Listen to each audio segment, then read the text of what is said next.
Hey everyone, welcome back to the channel.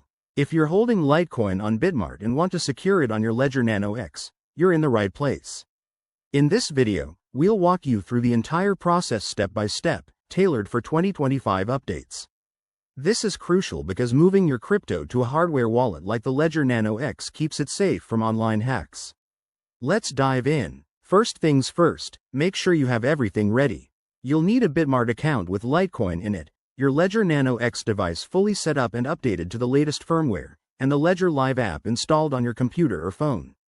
Double-check that your Ledger is connected and unlocked. Security is key here. Step 1. Open your Bitmart account and navigate to the withdrawal section. Select Litecoin as the cryptocurrency you want to withdraw. Now, on your Ledger Nano X, open the Litecoin app by going to the dashboard and selecting it. This will display your Litecoin receiving address. Write it down or keep it on screen. Step 2. Back on Bitmart, enter the Litecoin address from your ledger into the withdrawal form. Be extremely careful here. Crypto addresses are case sensitive, so copy and paste to avoid any typos. Enter the amount you want to transfer, but remember to leave enough for network fees, which might be around 0.001 LTC in 2025. Step 3.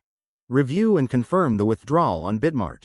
You'll get a confirmation email, and the transaction will be broadcast to the blockchain. On your Ledger device, you'll need to approve the incoming transaction if prompted. Always verify it matches what you initiated. Once the transfer is complete, which could take 10 to 30 minutes depending on network congestion, check your Ledger Live app to see your Litecoin balance updated.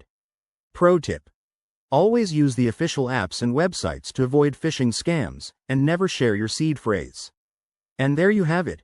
Your Litecoin is now safely stored on your Ledger Nano X. If you found this tutorial helpful, give it a thumbs up, subscribe for more crypto tips, and drop a comment if you have questions. Stay secure out there, and I'll see you in the next video. Thanks for watching.